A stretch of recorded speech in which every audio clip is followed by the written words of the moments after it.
All right, everyone, what is up? I'm Lizza Monet Morales. I hope you all are having a fantastic Wednesday.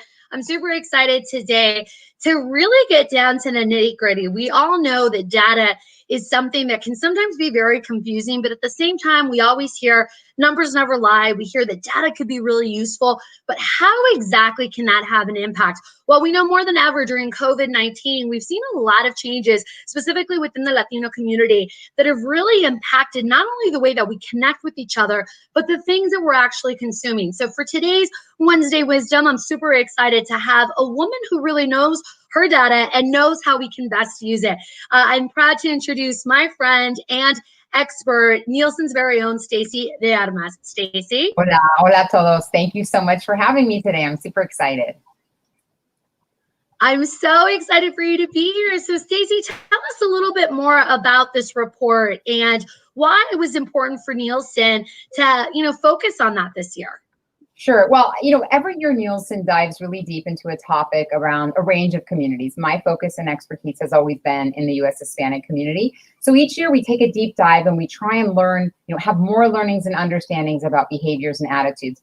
Of course, this year, really started remarkably for Latinos, right? With like the Super Bowl and Shakira and J-Lo on the most like American of stages, just such a strong start to the year for the Latino community. And 100 million views, tons of social dialogue around the talent, around Latino music and culture, embedded right in the Super Bowl. And soon after that, obviously COVID started happening, and we started feeling the impacts really quickly to our community. So as we were thinking about what we wanted to shed some light on and learnings we wanted to have, we thought we wanted to take a closer look at the Latino community and specifically how COVID has impacted our community differently. But beyond, I think, just like job losses and maybe the health outcomes, but really understand, I guess I would say sort of from an anthropological, standpoint, a cultural anthropological standpoint, how it affected our community, our culture, and our traditions, and if those impacts would be long-standing. So that's what we decided to take a look at. I love that. It was so quickly. You hit it on the head, right? Like super off, and we were all super excited about, oh my gosh, it really reminded me of the Ricky Martin moment back in the day when I was a kid, when he was on the Grammys and everybody was like, yes, Latinos are here. So it was really great to see it with Super Bowl. And then it did feel like the wind was taken out with the COVID shutdown. And so I was like, oh my gosh, what do we do? But as Latinos, we always find a way to stay connected and to really make the best of any situation. So can you tell us a little bit more about the report and with regards to some of the things that have really stuck out for you? And even I would say, starting even with the name of it, which I just thought was fantastic, that you guys really hit it, and ladies really hit it on the mark. I'm going to actually put it up for everybody to see the cover of the report there, because it really calls it out for what we're looking at right now, of course. Yeah, and actually, the name, like you said, we were really happy when we sort of landed on the name, but the subtitle is what really nails it, right? How Latinos are connecting while social distancing. This, to me, is, and it encapsulates exactly what we were trying to understand. We know the Latino community is deeply culturally connected, and we're deeply connected with one another, right? We know that the advances that we've had in our community are largely because of the networks that we've built among one another, right? All of, whether it's our immigrant family or our first or second generation amigos, it's together that we've been able to build what is our U.S. Hispanic experience. So that subtitle, how Latinos are connecting while social distancing, is what we wanted to understand. We knew that our physical networks were super important to the community. And so in the absence of those, what kind of pressure did it place on Latinos? And then what happened as a result? I'll tell you that, much like you, I felt and probably much like everyone, I felt this sort of really tremendous sense of a void and sort of emptiness, right? And Latinos have always leaned into social media more and social content more, but it was a more significant void because it wasn't a digital void. We still had all of those networks, but it was the physical networks that we really rely upon day to day. Whether it's the charlas that happen at the bus stop, or the people that we're talking to at work, or the other parents in the parent group. Those really suffered and eroded as a result of physical distancing. So what Latinos did is what we always do. We were not willing to give up this tradition of cultural connectivity that's really embedded, right, in as a cultural pillar. And we sort of really quickly bridged all of that content, that connectivity that we were missing in person online. So if you think about like sort of piling, we already had a significant presence online because charlas and communications are just who we are culturally. That is a tenet of who we are, right? I mean, there's no doubt I hate to say that, I feel like that's painting with such a broad brush, but like that's the data. I didn't write it. That's the data. So yeah, we weren't willing to lose all that. So we just sort of picked it up and moved it all online. And there's some really interesting insights that I'd love to share that sort of illustrate that, right? Because the truth is, Liza, we know like everybody did more online. Everybody consumed more content. Everybody watched more news. Everybody was on social media more. But what you would expect is sort of those to move in lockstep, right? So as everybody does a little more, then other groups that did more than that do the same, it's more like this. But that's not what we saw. We saw Latinos significantly reaching in more. So as an example, Latinos really reached into news. We wanted to understand what was happening in our world, what was happening in March, in particular in March and the beginning of April. And so everybody reached in. When I say everybody, I'm talking total market. Everybody had an increase. To the smartphones. Well, for sure. Everybody used more smartphones. But we know what they did on their smartphones? Dialogue more about the content they were watching. So there's a page in the report where we talk about this 17% versus 71%. And I just want to tell you what that means, because it reminds me of the work that you do, right?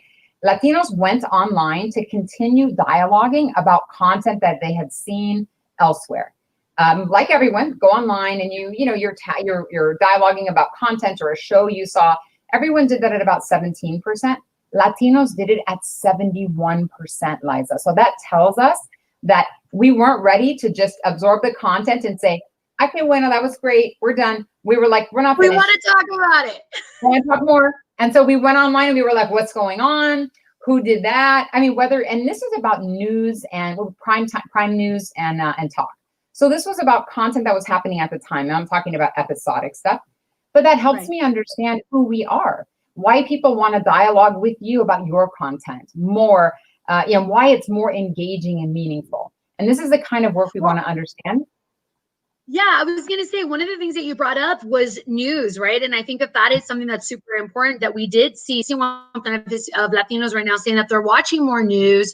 However, only 20% of all say that cable TV news is trustworthy, which I do find interesting. And because as a result, what we're seeing is, and your data is really proving that, and I think on the second slide it shows this as well, is that they're even leaning towards social media more to find other ways to get that news. And so there it says Latinos are 57% more likely to use social media as a primary source of information about even coronavirus. And so that to me was fascinating, that we really were leaning what's tradition and what they call leapfrogging, right? Because we've had so many people that even go from having a home phone to just leapfrogging straight into a cell phone and then leaving everything behind, but really using this device to not only connect them to the world, but to figure out ways that they themselves can implement change in the world. Yeah, and you really nailed it in those two slides. And I don't even think I presented it quite that way. So you're an honorary data scientist. The way you said it was like perfect. But you said, so Latinos have this really sort of, pretty significant distrust of what's happening on cable news. So where do they turn to grab their content? Social. And why? Because that's where the trusted networks are, right? Whether it's people like you that are giving us relevant, meaningful content that we relate to because it's speaking to us, about us, and for us, or whether it's radio personalities, wherever they're getting it. But social is a place where you can go and you can say, okay, this is my circle of trust. This is where I'm going to grab my content from, versus from other sources. One thing I did notice that I think is interesting when you look at how Latinos relate to like cable news, with only 20% saying that it's trustworthy and reliable, is English language news in general has two very polarizing views, right? There's two very distinct opinions in English language news, whereas Spanish language content, or content that's really driving the Latino community, is more about advancing the community, sharing insights, engaging, and growing, right? It's not presenting two very distinct separate views the same way that English language news does in some cases, not all. And I think that's one reason that Latinos gravitated towards news or content that's bicultural and bilingual, because that's, again, those trusted networks where we know we're not going to get these, we're just going to get, the facts and the information to grow our communities. Yeah, no, I think that to me is what's really great is, again, understanding the way that our community works, but then also applying that. And you hit that right on the mark, is that now that we've seen this trend, and I thank you so much for even breaking that down, is I'd love for people at home to know, how can they use this for them to even build for their small business or their brand, right? To not only be of service to their clients, but also grow their audience at the same time. Because what we're seeing right now more than ever is TikTok being one of the social networks that we've seen go through the roof, right? It's even caused some governmental issues of rumors, having mistrust and what have you. But we've also seen a rise in lives, more people doing lives because of social distancing. So I'd love for you to really weigh in even on how people can use this data to know how to create content that is more of service, but will also help them on the back end to grow their audience. Yeah, and that's actually what it really boils down to, right? We produce all these reports, but an insight is really nothing more than an insight unless you can put it to action for your business, your community, or even your family. So part of the reason we put these together is because we want you to do your homework and to know your power. As a business owner, we produce these reports annually. Each one focuses on different categories and gives you different insights. So if you look back even to last year's report and the year before, we have areas that we focus specifically on packaged goods, or places where we focus on understanding how Latinos prefer to receive and share information. As a business owner, this would help you rethink your strategy. Specifically looking at this year's COVID report, I would say one of the things that we learned, really simply, like if I was to ball the whole thing up into what are simple insights for business owners, we already know Latinos are deeply engaged with social and with digital content.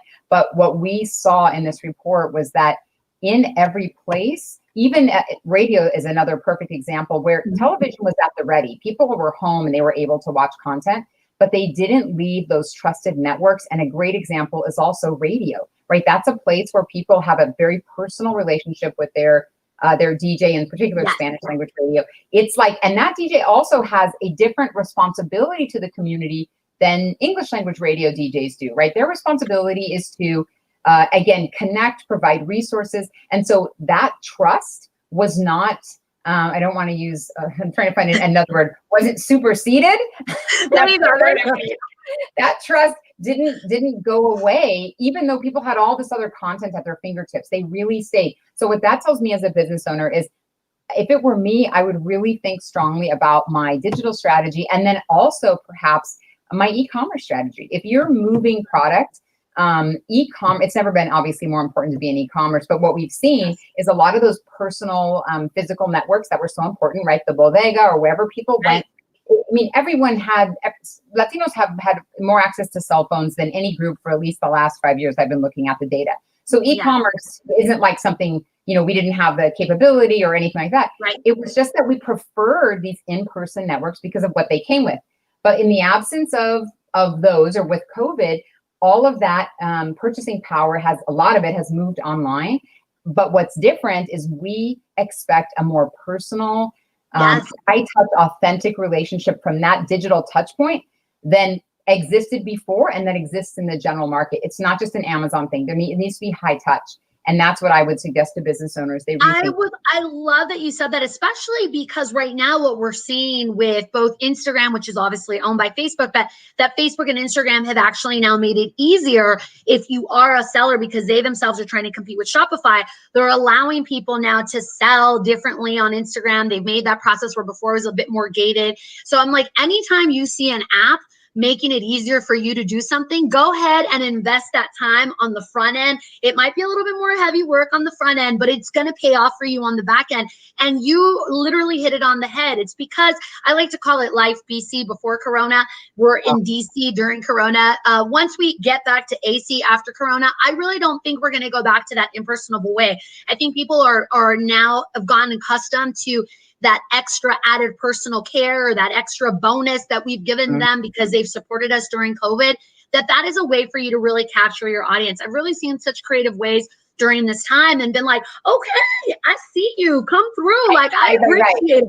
right? Yeah. And so that to me is what's exciting. And so I really, since the start of this, and we did this even with WFHN-TV, I told people, like, rather than panicking, pivot towards positivity, pivot towards productivity. And that's ultimately what will happen is your business by nature will pivot to profitability. Because when you really are focused on putting your clientele first and being of service, that's always how I've led on my brand. What you'll find is that the dots will connect, as opposed to you literally trying to figure out, how do I shortchange, or how do I win? What's the shortcut? Oh my, I'm in victim mode. That's never going to work. And the data that you're showing really shows that, because not only are even people turning to radio, but one of the other things that we're seeing right now is that our community is really leaning on podcasts. And I love that news, while at 44%, the number one was 57% with comedy. We've seen that on Instagram as well, obviously, and on TikTok for quite some time now. But to even see that in podcasts, people want a break of everything that's going on, but there's room in there for you to find your niche. So if podcast is your thing, if that's something that you want to get into, I would suggest en inglés o en español, now is the time. Look again at that data, see what's popping, and then see where you can come of service. That's to me how I look at data as well, Stacie, of like, okay, where do I see a need that I can show up in? You're absolutely right. And I think some of, exactly what you said is, and I said it in, and again, you're a data scientist, so you're in, this is perfect.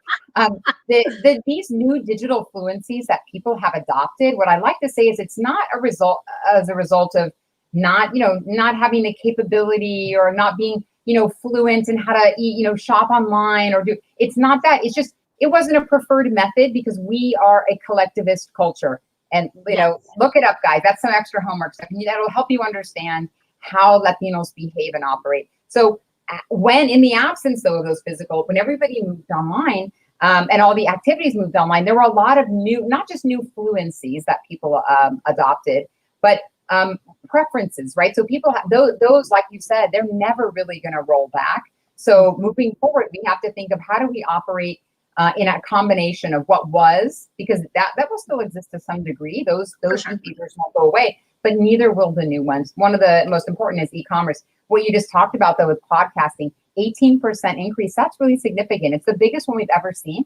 And I think it's an example, not just of Latinos wanting to diversify and consume more content, like comedy is a great one, but also Latinos wanting a break, but also being interested in more niche content. Right? What's out there that's really specific to me and for me? When you mentioned TikTok, I am grateful, because somehow I got on I'm on regular TikTok, but I'm on this like Latino kind of site of TikTok, and I have found such great new content developers. I have found a bunch of new music. And so you know how they talk about the sides of TikTok, right? Yep. I love the side that I'm on. It just knows me so well. Every time it brings me, this like just beautiful Latino content. But the Explore page para ti, por favor. What? I was saying the Explore page in español para ti. I always love, like, mira para ti, a ver qué me trae. I want to see. But you're right. It's just perfect, Yeah, but you're right in saying that, again, looking at these niches, that to me is something that's important. Going back to that slide that we had with podcasts, I do think it's interesting, if you look at it, that we're even seeing an interest in history and science, as we're seeing, obviously, school go even online. I love that people are looking for ways to, educate themselves, to maybe even possibly pass that on to others. Because one other thing that you brought up is multi-generational households. In that data, that to me also really struck home, because I was raised in a multi-generational household with my abuelita and my mom after my parents divorced. And I remember almost thinking everybody had that. And I was so surprised when I went to high school, and even more so in college, where they're like, wait, you lived with your grandmother? Oh my, really? Like, oh my God, now I get why you have the traditions you do. And I was like, why, you did it? So weird. So what data did you find, especially during COVID, with so many kids coming back home from college because of COVID and other situations with people being laid off? I feel like we're seeing more families even come together, even more so than normal, because that is our tradition. In times of hard times, we come together, not go apart. So there's two really interesting things. One, listen, Latinos have always had a higher incidence of multi-generational households, and that's one of the reasons we have language and culture stay alive within the family. There's a section in the report where we talk a little bit about language usage, and it's really important to see even our younger Latinos under 18 are significantly bilingual, and a lot of that is because of multi-generational households. But we also saw lots of co-content consumption. So whether it was radio or television or social, there's a lot of, I mean, you know, in any home, mira que, like this constantly sharing of content. And what that does is it really builds more fluencies and more cultural connections for both our older and younger generations. When you talk about connectivity, there's a really interesting page in the report, and if we'll give people the link to download it, page 17, where we talk about the app reach increase between February and April. So essentially, it is, you know, what are the new apps people acquired or the highest reach apps between February and March as a result of everyone's life changing? So of course, some of the highest ranking ones were collaboration and communication, right? We saw everybody did that first like family Zoom. If you hadn't done one already, you did it like around Mother's Day, and everyone was trying to get like abuelita to, no, not that camera, like, you know, we all did that. That was really fun. But we also saw a lot of other communication apps that were interesting. Of course, Google Duo, which is one that I really like. Skype and Microsoft Teams were all apps that people gravitated to. But Liza, because we are a collectivist culture and we love to communicate and dialogue, of course, we saw like skyrocketing of dating apps because we need to connect. And so a lot of fun stuff, of course, OkCupid and Meet Me, and even Grindr. Just everybody was wanting to chat and dialogue and find people to connect with. And I just love those statistics. And I laugh when I say them because I feel like it's so us. We're like, coronavirus, we're not going to catch it, but we want to talk with each other. We want to dialogue. We want to be in touch. So even if it was just through digital platforms and hopefully not in person, people were careful. It was really great to see that in the report. And then, of course, news apps and a ton of education and video streaming apps. So Latinos really leaned in significantly more than we saw in any other places and any other group on watching streaming content, especially as they started to get sort of COVID fatigue, you know, later in April, early in May. Right. Well, and I think, again, to your point with multigenerational is we also are seeing new influencers come as a result, because there's so many abuelitos and abuelitas and mom and dad influencers that have popped off because their grandkids and their kids have just, you know, they're been in the house with them on COVID y los han puesto ahí en el TikTok. Abuelita, we have to show how you cook this. Everybody wants to see how you make this meal. I'm telling you. And we've seen that go viral. So that to me has been really exciting to see. There's like an abuelita down in Mexico. She already had a lot of popularity on YouTube prior to COVID, but then literally se arrancó once COVID started because everybody wanted to see, you know, los recetas genial del rancho, ¿verdad? But igual on like TikTok, I see like this one dad always talking to his daughter and like, here's the advice from my dad. And people have been like, I didn't have a dad, so I like watching this channel. And I'm like, oh, that is so cute. Like there's just these different ways of connectivity. And one of the ones that I've also seen that is really close to my heart, you know, I personally am very honored because I was actually featured in this report, and we'll get to that in a second. But one of the topics really close to my heart is social justice, as you know. And what we really saw is a huge increase in multi-generational families coming together, moms, dads, grandmas. I've seen them out there when I've been protesting, which is why I know. And I've asked them, like, and how did you find out?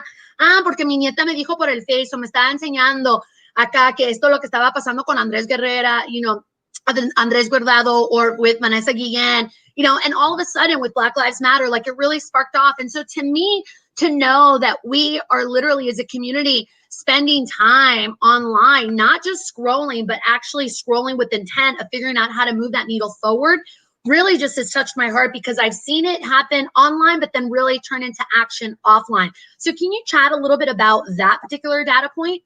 Absolutely. And I have to tell you, your work in general has always been really impressive, certainly for me and for the groups I work with. But in particular, we're really impressed with your work and your advocacy, the way that you advocated on the I Am Vanessa Guillen project. We just really saw in that work everything that we were looking to illustrate in the power of social influencers. And I'm not just saying this because I'm talking to you. We did see that, and it was just so remarkable, and you know, including Homework for Change, which is what we're doing now. So the reason we thought this was so powerful, and we wanted to take a closer look at just how important influencers are in the trajectory of Latinos, in particular when it comes to social justice, is because we know, first of all, we know Latinos are a younger community, right? Within the report, we talk a little bit about the median age. The median age is 29. Non-Hispanic white median age is 44. So right away, we can understand as a whole, our community with a median age of 29, we know this community is going to be driven by different things than our non-Hispanic white community. And by the way, that's the median age, the most common age, or the mode, since we're talking about homework and stuff from high school, right? Mean, median, and mode.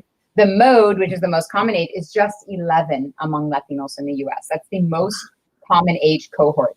So when you think about the power of social media, of social influencers, in particular in the trajectory, the journey for social justice, it really helps you see quickly, you know, if you kind of think of it like a TV show where you hone in, you can look at television and radio and then you come to social and you just really see this is the place where we are going to affect some real change. And it's also the place that's accessible to all, right? Regardless, in particular, all the social justice marches that we all wrapped our arms around, now but most recently after the tragedies of George Floyd, that was one place we could all come together. You could consume content here on television or here on radio or here, through print. But social was a place where we could all come together and align on what we needed to do, how we needed to do it, what we needed to illuminate. And so it was for those reasons that we really wanted to highlight the power. Oh, I think we lost Stacie. Hopefully she'll join us. I think her internet might have given out. Gotta love that in the internet age, right? That being said, all right, she's back with us right away. So we got you, Stacie. Gotta love the internet. They can just roll the punches. We'll just keep finding a way around, right? Always, because we're Latinas, we're classy chingonas. That's how we do here. But I think you hit it on the nail on the head again in that we as a culture, I think it's fair to say, is that we don't just see something and sit back. We always figure out, how can I move this needle forward, right? And so for us, I think when we really saw, I know I speak for myself personally, but also for my community, when I really saw obviously the tragedy of what happened with George Floyd, but then after that with Ahmaud operating with Elijah McClain, which we had found out about last year, Breonna Taylor, great time to tell people, this is a good time, to make sure that those who unfortunately killed her, they should still be arrested, right? These are these issues that we continue to see with what we saw with Andres Guardado, with Vanessa, with Sean Monterosa. All these things started happening. And I think for our community, especially Black and Brown, it really became clear that we are partners in this fight. We're not just simply allies, that we really have to stand up. And social has really been a way for us to have that marker and then really rally around people and say, okay, I see you. I want to support what you're doing. All right, let's go. I know for me, one of the things that became very important was also identifying people that were victimized, unfortunately, even when they were out peacefully protesting, if they had gotten hurt. So I would literally go, because unfortunately we also know that some people, not all, but some people do try to profit off of the pain of others. So I would personally research the GoFundMe, make sure that it was going to the person directly. And then from there, I would say, okay, I verified, I spoke to the mother or I spoke to the person. This is the GoFundMe. The other ones are fake. Swipe up. And when we started doing homework for change with my community, I had so many people say thank you, because it seems all Chinese to them. They're like, so I love being able to come to your page. I know that when I'm there, if I swipe up, I'm signing a petition or I'm going to the GoFundMe, even if it's a few dollars, right? Or I know who I'm going to call. I know what my script is. And so for me, that's really what I saw a huge pivot point happen for several other influencers and myself, where I was like, listen, we have a platform, but what's the point of having a platform? And I've always said this, if I can't implement change in the world. So I've always focused on putting love in action. But for me, part of putting love in action in this year was really putting my community in a place where they can be empowered and really have knowledge for them to know how to move that needle forward. And I feel that's exactly what this report does, is it gives them the tools to understand that we do have power. And I think before we wrap up, I do actually want to talk about two main things is, with social justice, the impact that it's had, but how that's even connected to buying power, because that's another way that we can protest in terms of how we want to see the needle move forward. And your report does a really great job of talking about the buying power. Yeah, we did focus on buying power in this report because we thought it was important for people to know their power and what they represent. Today, we added something new this year that we haven't put in the past. And in this case, for example, you can see our buying power in 2019 was 1.7 trillion, and that is trillion with a T. But it's representing 11% of the total US buying power. That's a really important figure we hadn't included in the past. And I think it's important because it helps understand, we are more than 1/10 of the buying power of the whole country. We need to underscore just how important we are to the economy, and frankly, to the recovery of the economy in the coming years. So I want Latinos to know their power. And by the way, our buying power is bigger than bigger than at least 5 or 8 other entire GDPs for countries, Australia, Spain. Wow. But we have a significant buying power in this country. And so we want to band together and work together to affect some change. I love that. And touching back on what we were saying with social justice, you talked about how this is all over Latin America, the marches we saw in Puerto Rico. We really did see it. You know, there's, there's just so much that is really happening. And I do think that they're tied in. But Stacie, did you want to add to that? Well, I just wanted to add that, marches all over, as you just said, all over Latin America, Puerto Rico. But so this wasn't super new for our community either, right? Back to the civil rights marches in the 60s, certainly, the African-American community leading the charge, but Latino community having their own, distinct interest with Cesar Chavez and farm worker rights. I mean, this is, for our community, we have been able to affect change by banding together and marching together and advocating together. And that was before social. Now we're able to come together, on social and wrap our arms around topics and subjects that are important to us. And I think, even as I've seen, personally, Liza, your content really evolved to meet that charge. This is what our community needs right now. And we have amazing leaders and social influencers that are using their power to affect change and to inform.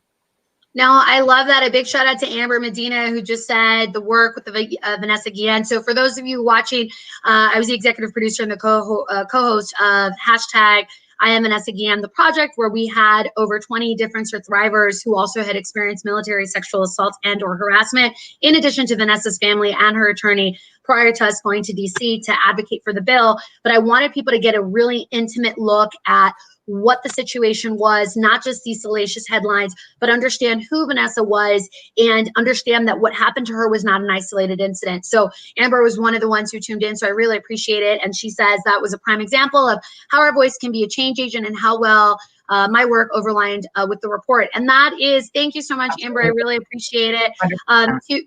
To that end, it was a big honor being asked. Here is a sneak peek of the Q&A that we did. And that is one of the things that we talked about, is how I pivoted and changed even during this time. And, we chatted about the hashtag I Am Vanessa Guillen project. Also, one of the other projects that I did was the executive producer and co-host was Altísimo Live, where we raised over $1.7 million for the farm workers of the United States and Puerto Rico. I'm also one of the members of Conciencia Collective, and we have what we call Conciencia Talk, where we're speaking to leading artists in music, Latino music, where we're holding space not only for Black Lives Matter, but also to make sure to hold space for Afro-Latinos, which are oftentimes erased from the conversation or not seen, to really have what I like to call brave conversation. So we're doing it very similar. My company's producing that as well on this type of platform, where we're really holding space to talk about things that normally people don't want to talk about, but that our culture needs to talk about. We right? help inform those projects. If you need data, please let us know. That is absolutely what we want to support. So we're in with you. No, thank you. And I've to that end, I want to give a shout out to all my members of Lubbock Nation, because they have been so supportive, and so many more have come in being like, this is it. This is what we need. Like, we don't need just, hey, I'm here having a candle, like lighting a candle, enjoying life and pretending that nothing else exists. Even though self-care is super important, we also need to be able to be empowered with information that is important for us to really move that needle. Now, one of the big needles that we know this year that we have is the census, as well as the election. So as we wrap up, I would love to talk about those two things, because I think your data, again, is really important in those two different factors, and taking into consideration where we're at, unfortunately, in COVID, during the two very, very important moments in time. Yeah. Well, it's interesting. I'm so glad you asked me about that, because you asked earlier about, small businesses and just businesses in general and how they can use this data. One thing that I think often isn't discussed when we think about census is how businesses use census as well to underscore their decisions, right? We always talk about census for allocating funds for school and police and roads, and those are all very important things, right? We want to make sure we have enough healthcare and the resources that we need. But what people don't often understand is that census also is used by businesses everywhere to underscore business decisions where you have, where you have a supermarket in your store, how well that supermarket is stocked, or how, what kind of a talent is hired at any of the, what talent availability is as people are staffing their companies, if they're deciding where they want to open a restaurant, or companies or like a bank. Nielsen. That is something that was super important. Yeah, you have what they call bank deserts, where you don't have like long areas where even a bank isn't there. And the census is part of that data that is used to create that. So I'm like, so this is your friendly reminder. Even small businesses, every business uses census data as a basis for some business decision, right? Something. And for that reason, if the other things aren't particularly important to you, and I certainly hope they are, census, think about it from then an entrepreneurial perspective. Understanding who is in our communities is incredibly important for social, civic, and business reasons. We really need to have an accurate count. If you haven't already completed your census, please do so. Don't be swayed by the attempts that have been made, the overt attempts to not complete the census, not be counted. You are protected by Title 13. Please complete the census, advocate and be counted yourself, your kids, your abuelita, everyone. Yes, visit census.gov, be counted. It is super important because for 10 years, this is the data we're going off of. And I know today we're talking a lot about data. So you can't get represented if you're not counted. So I think that is important. And I always like to remind people, all data that is shared, none of it is shared with your landlord. I know that that's a big thing that people worry about. And there is, out of the 9 questions that you'll be answering, 2 of which are like your name, basically, none of those answers are about citizenship either. So that is also super important to know. To that end, as we make our way into the election, what would you say from a data point of view, Stacie, that people should really keep in mind for that as well? Well, we're working actually right now on a voter profile project where we can get some more detail about all diverse communities, but in particular Latino communities, and attitudes and behaviors around topics that are important are going to be discussed a lot.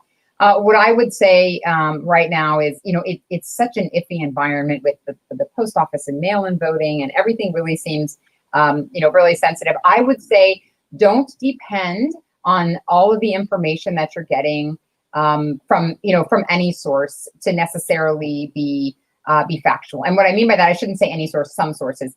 Do your homework. Go to the places where you have a trusted resource. Liza's one.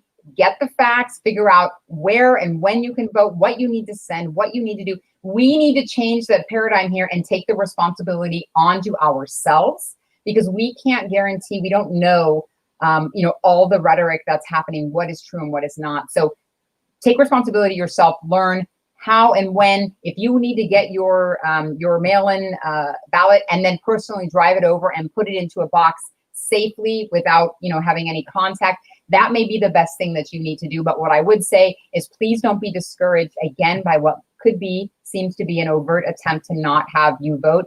Educate yourself about the, what matters.